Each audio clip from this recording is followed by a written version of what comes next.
Moray Rabotai, Shalom Uvracha. Si Dieu veut, ce Shabbat, en Chutz La'aretz, on va lire deux parachutes, Parashat Hukat et Parashat Balak. On va rejoindre Eretz Israël. Jusque-là, il y avait un décalage d'une paracha. Donc ce Shabbat, nous, on fera deux parachutes. Et en Israël, ils feront une seule paracha. On va parler de Parashat Hukat. Alors, il faut savoir que les parachutes qu'on lit en ce moment, toujours, il y a quoi dire dans les parachutes. Il y a beaucoup d'enseignements, mais il y a des points rabotailles que on doit vraiment les étudier, les approfondir, parce que c'est des messages pour la vie. On commence déjà par Parashat Hukat. Elle commence par le règne de Para Adouma, la vache rousse, comment elle rend pure donc la personne qui a l'impureté la plus grave. Mais beaucoup posent, on appelle ça une huqa. C'est quoi huqa? Ça veut dire c'est une loi qu'on ne peut pas la comprendre. Pourquoi? Parce que le Kohen qui va purifier donc le tamé, l'impur il devient pur et le Kohen devient impur. Donc normalement, ça ne va pas ensemble. Alors Khamim ils disent, ça c'est des choses que l'homme ne comprend pas. Huqa, l'homme il doit comprendre qu'il y a des mitzvot dans la Torah que notre cerveau ne peut pas les comprendre. Mais ce qu'on ne comprend pas, c'est que la paracha, quand elle parle, elle dit Zot Hukat Torah. Pourquoi elle ne dit pas Zot Hukat Para? Voici la loi de la para, parce que c'est la para qu'on ne comprend pas. C'est pas la Torah. Alors, Ramim, ils répondent, ils disent en fait, l'homme, il doit savoir que toute la Torah, même les choses que toi tu comprends, tu dois savoir une chose, que même si toi tu as compris, c'est pas suffisant. Tu peux jamais comprendre. Tu dois faire les mitzvot parce qu'Hachem, il a demandé. Et tu verras, à travers les mitzvot, tous les bénéfices que ça peut te rapporter. Et là, Rabotai, on va essayer par rapport au temps qu'on a, de prendre deux points de la paracha, à travers lesquels on voit un message, on voit que des messages pour la vie. C'est pas, toujours on dit pour faire les mitzvot, mais là c'est pas par rapport aux mitzvot, mais le mot de la vie, comme on dit que la Torah, c'est un guide, Torah Hayim. Alors le premier, l'événement avec Memereva, Moshe Rabbeinu, la punition qu'il a eue, il n'a pas eu la possibilité d'entrer dans la terre d'Israël. Pourquoi? Parce que Myriam elle est décédée, il n'y avait plus d'eau, le peuple il a crié, il demande de l'eau, c'est normal, ils sont dans le désert, ils ont soif, ils veulent boire. Alors Moshe Rabbeinu parle avec Akadosh Baruch Hu, Hashem lui dit tu parles avec le rocher. Moshe il se trompe, au lieu de parler avec le rocher, il tape le rocher et Hashem donc s'énerve sur Moshe Rabbeinu, il lui dit Moshe, tu m'as pas écouté, tu as pas fait un Kiddush Hashem, tu vas pas entrer dans la terre d'Israël. C'est vrai, en montant on se dit mais c'est pas possible, c'est quoi cette histoire? Alors Rabbi, on n'est pas les seuls à poser cette question. Tous les Mefarshim, ils parlent de comment ça se fait, pourquoi Moshe Rabbeinu il était puni donc d'une manière aussi sévère par rapport à cet événement-là. Et tous, ils ont essayé de donner, chacun il a essayé de donner une explication, la vraie raison pourquoi Hachem, il a puni Moshe Rabbeinu, il n'est pas entré dans la terre d'Israël. Vous savez, Maram Bet Yosef, celui qui a écrit le Shulchan Aruch, lui, il avait le Maggid, un malach qui venait étudier tous les soirs avec lui. Et il lui a dit, sache-le, le fait qu'il y a énormément de commentateurs qui ont essayé de trouver des raisons, ils ont donné des raisons pourquoi Moshe a été puni de la sorte, c'est qu'en vérité, c'est que sa punition, elle était très très fine. C'est quelque chose pratiquement on ne peut pas comprendre. Mais nous, on répète ce que les disent Hachamim. Le Rambam, il donne une raison. Il dit, pareil aussi Rabotai, quand on va entendre, on va se dire, Moshe ben quand même, c'est dur, sa punition était dure. Mais Hachem, on comprend pas. On a dit Hokka, on comprend pas. Donc, il faut se taire et admettre. Alors il dit, pourquoi Moshe Rabbeinu a été puni?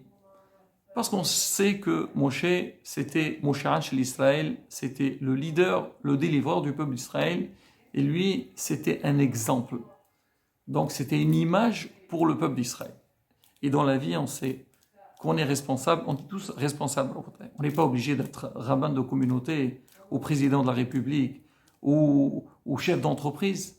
Déjà, à la maison, on est tous des chefs. Papa, maman, on est des responsables.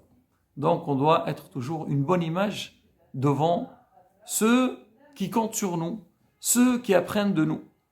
Alors Moshe Rabbeinu, au moment que le peuple d'Israël est venu se plaindre parce qu'il voulait de l'eau, c'est vrai, c'est pas la première fois, mais si on réfléchit, il n'y a pas eu énormément de fois, mais nous, à Israël, c'est comme ça. La Torah, elle dit tout. Moshe Rabbeinu, quelque part, il s'est énervé.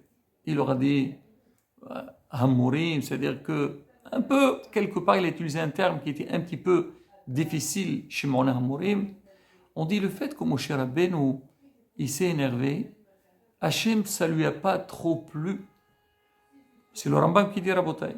Il dit parce que si toi, Moshe, quand tu es face à un problème, tu réagis de la sorte, ça veut dire que tu as montré à tout le monde, c'est comme ça qu'il faut se conduire. Et là, tu as donné une image au peuple d'Israël que chaque fois qu'il y a une plainte, chaque fois qu'il y a un problème, chaque fois qu'il y a une contrariété, on n'est pas bien, là, il faut agir avec une colère, il faut s'énerver. Et donc ça, c'est pas bon. C'est pas comme ça qu'on apprend aux autres. C'est pas comme ça qu'on dirige les autres. Il dit justement, cette image que tu as donnée, Moshe Rabbeinu, malgré ta grandeur, bah sache-le, ça a laissé des traces qui sont pas terribles. Et Hachem sur le champ, il t'a puni. C'est pas simple, mais un message important. On dit Rabotai, c'est la même chose pour nous, à la maison, devant nos enfants. C'est vrai, beaucoup de fois, on arrive à des moments difficiles et tout, mais la manière dans laquelle on agit, il faut savoir que les enfants, c'est comme ça qu'ils vont se conduire plus tard. Il ne faut pas s'étonner. On raconte une histoire. Le Hazonish, il avait organisé, certainement à la fin de sa vie, il était vieux, il ne pouvait pas aller à la synagogue. On avait organisé un minyan chez lui pour la prière. Et on sait très bien à quelle manière la prière va se dérouler. Il y avait un monsieur, il est venu avec son fils, et l'enfant, au milieu de la prière, il était un peu agité. Le père, il lui a crié. C'est comme ça que tu conduis dans la tfila. Le rab, il n'a rien dit. À la fin de la tfila, le rab, il appelle le monsieur et lui dit, tu sais, je t'ai vu comment tu as essayé donc, de mettre en place ton fils. Et ce que tu as fait, on a appris deux choses. Le monsieur l'entend ça, il dit, si le Hazonish, il me dit ça, certainement, j'ai très bien fait. Il lui a dit, c'est quoi les deux choses? Il a dit, la première des choses, tu nous as appris qu'il faut respecter la tfila. Et la deuxième chose, c'est qu'on voit quelque chose qui ne nous plaît pas, on s'énerve. Le monsieur l'entend ça, il a compris que le Rav lui faisait une petite remarque. Il a dit, attends, j'ai pas fini. Sache-le dans les deux remarques, les deux reproches que tu as fait à ton fils. Il y a une que l'enfant, il ne va pas la garder. C'est que tu lui as dit, il faut respecter la tfila. Tu lui as dit cette fois-ci. Il a entendu, mais la prochaine fois, peut-être qu'il ne fera pas attention. Mais s'énerver dès qu'on voit quelque chose qui nous contrarie, l'enfant, il va le faire toute sa vie. Ça veut dire qu'il lui a dit, fais attention. Il faut savoir si c'est vrai, tu veux faire un reproche, tu veux réprimander, avant de t'enflammer, réfléchis un petit peu. De quelle manière passer le message? Ça rabotait un point dans la paracha. Un deuxième point, c'est que dans la suite, alors encore une fois, ils se sont plaints. Il faut comprendre, c'était pas facile. 40 ans dans le désert, ils savent pas quand. Rabotai, nous, ce dernier temps, on est un plus ou moins confinés. Même quand on sort, quelque part, on est limité dans beaucoup de choses. On est étouffé. Les gens, ils sont pas bien. Alors, comment il peut être un peuple avec leurs enfants, avec leur bétail? C'est pas simple, Rabotai. Et le peuple, il s'est énervé, c'est marqué sur Hachem et sur Moshe. C'est marqué sur le champ. Hachem, il avait envoyé des serpents et ils ont piqué. Donc, ceux qui se sont révoltés. Et Hachem, il a dit à Moshe Rabbeinu, construis un genre de serpent et tu vas l'accrocher et celui qui va le voir, il va guérir. D'une part, Hachem, il a puni le peuple d'Israël et d'autre part, il les a guéris. De là, on apprend la chose avec laquelle on punit, on peut guérir. C'est-à-dire qu'il faut savoir comment utiliser les choses. Et le Hafetz Haïm, il pose une question. Il dit, mais on ne comprend pas ce qui s'est passé. D'accord, le peuple, il s'est révolté contre Hachem, il mérite une punition, ils ont mal parlé sur Hachem et Moshe.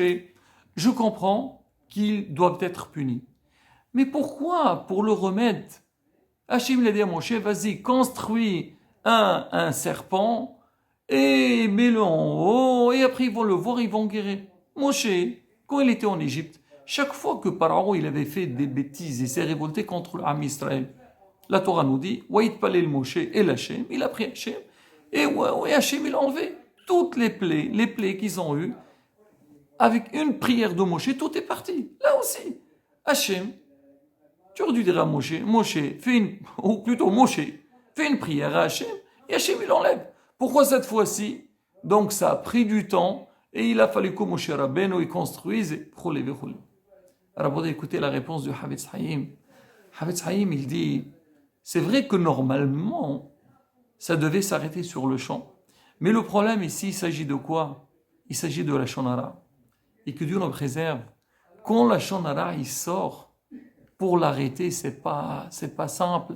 Ça y est, il se propage d'une manière très très rapide. Après, pour le récupérer, c'est très compliqué. C'est vrai, Moshe, il pouvait prier, mais ici, il fallait un message. C'est sûr que toutes les personnes qu'Hachem, il voulait qu'elles guérissaient, elles ont guéri. Même s'ils ont été touchés. Mais là, il y a un message derrière ça. Savoir qu'est-ce que tu sors de ta bouche. L'homme, des fois, pareil, Rabotai, il est contrarié, ou il voit des choses qui ne lui plaisent pas, il commence à balancer des mots à droite et à gauche. Mais est-ce que tu sais quel hers, quel horban, quels dégâts ils peuvent sortir de cette chose-là? Et en plus, des fois, il y a des mots qui font mal, qu'on entend, ah tel, il a parlé contre nous, il a dit telle chose. Ça laisse des traces qui ne sont pas terribles. Et là, l'homme, bien, il doit faire attention. Comme on dit, matoun, comprendre dans la vie. Un peu, comme on dit, un peu de recul dans ce qu'on va faire. Même si on sait que la personne, elle s'est trompée avec nous, elle s'est mal conduite avec nous. Mais tu vas éduquer, il faut apprendre. Quelle manière donne un message positif qui peut donner un bon effet, qui veut donner un bénéfice. Et l'Arabodé, comme on dit, Am Israël, on a un grand srout, Baruch Hashem, à travers les parachutes. Nous aussi, à travers ces parachutes qu'on va les lire, on va les écouter. Il faut qu'on sache qu'est-ce qu'il est marqué. Donc, derrière chaque ligne, chaque épisode, et Bezrat Hashem, on essaye d'avancer, progresser, et Bezrat Hashem niske, l'Abodet Hashem, correctement, et niske la Gola Shlema B'Mirabi Amenu. Amen, qui son Shabbat, Shalom, on vorach.